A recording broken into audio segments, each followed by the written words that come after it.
Atos, capítulo 20. Eu comecei a ler o capítulo de Atos semana passada, o capítulo 20, e eu falei, esse vai ser rapidinho, não tem muita coisa, mais roteiro, que vai para aqui, que vai para ali, não tem muito que a gente, né, mergulhar. Só faltou eu chegar na metade, o negócio desbandou. Bom demais da conta. Só sei que a gente vai ter primeiro a primeira parte, né? Realmente foi eu vou até tentar colocar o mapa para a gente viajar junto com o Paulo, porque é tão melhor quando a gente sabe o roteiro que ele fez, imaginando a dificuldade do transporte naquela época, né? Porque eu acho que a gente não pode perder a ideia disso, né? Da dificuldade. Então, algumas coisas que a gente não pode esquecer enquanto a gente vai nesse estudo. Atos foi escrito para orientar a igreja na sua missão através do relato de como o Espírito Santo capacitou os apóstolos. Então, às vezes, eu fico pensando, o livro é chamado Atos dos Apóstolos, né? Mas esses atos não teriam acontecido se não fosse o Espírito Santo que tivesse vindo sobre eles e operado tudo isso através da vida deles, né? Então, o nome de verdade devia ter sido Atos do Espírito Santo, através dos apóstolos, né? Mas foi chamado Atos dos Apóstolos, para nos mostrar, mas é uma coisa que a gente tem que estar sempre consciente, né? Que o Espírito Santo, que foi aquele presente que Jesus deixou, que ele prometeu para os discípulos naquela última noite, né? Eu vou, mas eu vou deixar com vocês o Espírito Santo. Se eu não for, ele não vai vir, né? Então, são essas coisas que são tão importantes para a gente não esquecer à medida que a gente vai lendo e estudando, né? Essa carta não foi escrita para aquela época. Essa carta foi escrita para mim, para você, para as nossas igrejas, né? E quando Paulo direcionou, por exemplo, no capítulo de hoje, Paulo vai estar em Corinto e depois em Éfeso, e de lá ele escreveu cartas às igrejas de Filipenses, né? Quando ele estava em Éfeso, ele escreveu para Corinto.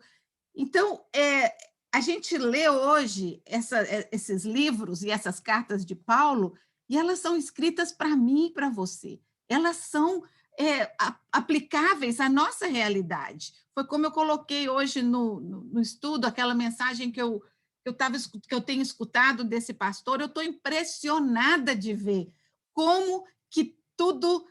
Eu conheci esse pastor, acho que foi em janeiro. Eu assisti uma entrevista e eu gostei da maneira dele apresentar, da maneira que ele fala. E aí eu comecei, quando eu vou andar, e não tenho andado muito, então eu não escutei muito.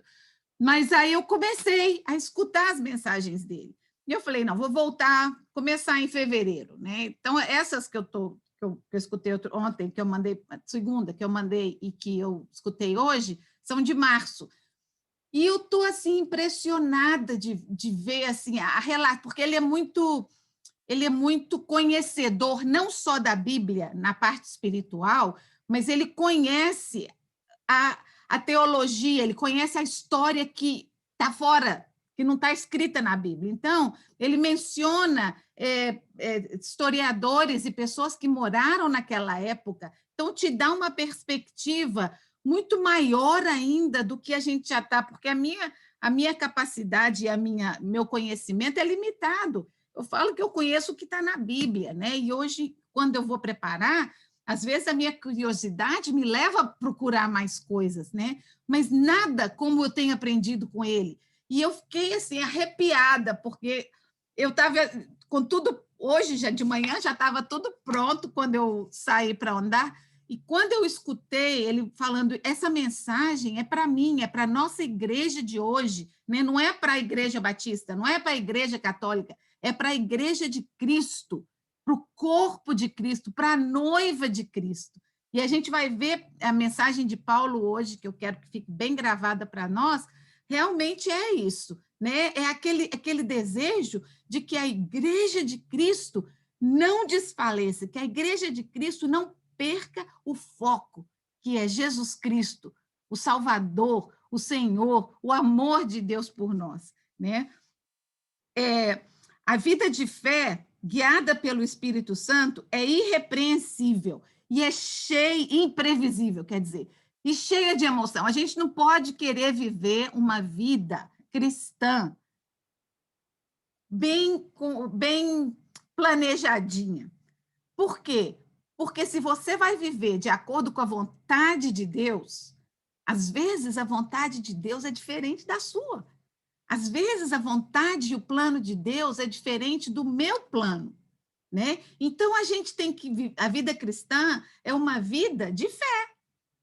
Não é uma vida, não, eu vou planejar isso. Eu, por exemplo, eu posso dizer que a minha vida, eu passei a minha vida inteira, eu fui cristã, né? Fui criar, fala que eu não nasci na igreja porque não tinha culto naquele dia. Minha mãe missionária.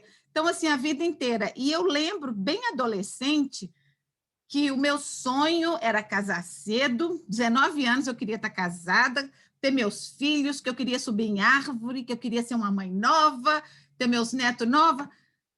Nada que eu sonhei aconteceu nos meus planos, do jeito que eu queria. Por quê? Porque Deus tinha um outro plano para mim. Deus tinha um outro caminho. Para mim chegar no caminho que Deus tinha para mim, eu fiz uns atalhos, passei por uns caminhos que talvez não fossem o que Deus tivesse escolhido para mim, mas no momento em que eu decidi entregar para Ele de novo, né, o meu caminho, deixar Ele dirigir, né, Ele fez com que as coisas acontecessem como tinham que acontecer. Então, eu acho que cada uma de nós, não importa a situação ou a maneira que foi criada ou não, Deus tem um plano. Deus sabia exatamente que no ano de 2021 nós íamos estar aqui, sentadinhas em frente do computador, estudando a palavra dele. Né? Ele tem um plano para mim e para você. Ele colocou a gente junta com um propósito e por uma razão. Né? Então, Paulo continua o seu ministério como ministro de Cristo por onde quer que ele vai. Ele não importa a plateia que ele está falando. Ele não seleciona, ele não é seletivo. Ele fala tanto para os judeus, né, que ele realmente queria muito que eles aceitassem a mensagem, porque ele foi né, ele perseguiu os cristãos, né, ele sabia exatamente o que era ter a mente transformada. E o chamado mesmo dele foi para os gentios, ele queria levar a mensagem para aqueles que nunca ouviram falar do Deus de Israel. Né? Outra coisa que eu aprendi essa semana, acho que foi com o pastor Alan também, não é que eu aprendi, mas eu entendi um pouquinho mais. A gente pensa assim, o judeu, né? Judeu é uma religião. Não. Judeu é uma raça. Né? Tem muito judeu que não acredita em Deus. Tem judeu ateu, mas ele é judeu. Ele é da raça do judeu. Igual eu sou brasileira, ele é judeu. Judeu foi uma raça que Deus criou. Então, o judeu não é uma religião. O judaísmo existe a parte da religiosidade, né? Mas existem muitos judeus que não são religiosos, que não tem nada a ver com religião. Então, para mim, foi muito interessante aprender a separar, né? Separar essas duas coisas, né? Porque tem muito cristão, eu acho que não existe um cristão que não acredite em Deus, né? Mas tem muito cristão que não vive como se fosse cristão. Né? Fala que é cristão porque acredita que existe um ser maior, ou que existe alguém lá em cima, né? Como dizia a Xuxa, o homem lá de cima, né? Mas não é assim, a gente não é o homem lá de cima, é o meu Deus, o Rei dos Reis, o Senhor dos Senhores, o meu Pai, né? O soberano. Né? Como que eu vou me referir a ele? Como um soberano, como Davi. Quem está lendo lá junto comigo, a gente está na parte de Davi, rei, né? Ele nunca deixou de se referir a Deus com respeito, como se Deus fosse aquela... Davi era rei, e ele se referia a Deus como uma autoridade máxima, suprema, com honra, que merecia glória e honra. Né? Então, eu acho que a gente precisa de ter intimidade no nosso relacionamento com Deus, mas a gente tem que chegar diante dele com devoção e respeito. né? A gente não pode perder esse respeito diante do Senhor. Eu fico imaginando a gente com os nossos pais, né? A gente pode chegar a chamar de você, mas a gente tem respeito, né? Então, é aí onde que a Bíblia fala que o temor do Senhor é o princípio da sabedoria. Não é morrer de medo, é respeitar, é ter aquele temor, né? Até onde que eu posso ir, né? Como eu devo tratar. O plano de Paulo para a terceira viagem dele era de ir até Roma. Nós lemos isso no capítulo da semana passada, né? Mas ele não tinha sido, o Espírito Santo não tinha guiado para que ele fosse lá ainda. Então, aqui, no capítulo 19, ele estava em Éfeso, e aqui no começo do 20 também, ele escreveu a carta introdutória para Romanos. Nós falamos disso semana passada, que Paulo estava escrevendo uma carta para eles, falando como que ele desejava visitá-los, como que ele tinha vontade, porque ele tinha ouvido falar da fé e da perseverança e de como que eles tinham enfrentado as dificuldades. Então, Paulo tinha desejo de visitar Roma, mas ainda não havia chegado a hora, né? Ele tinha estado, então, olha algumas cidades que ele passou: Antioquia, Filipos, Tessalônica, Atenas, Corinto. Deixa eu ver se eu consigo colocar.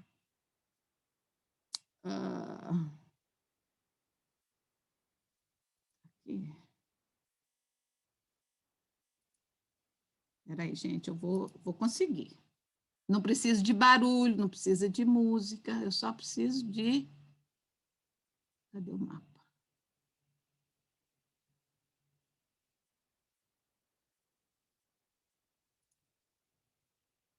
Espera aí que eu vou dar uma pausa.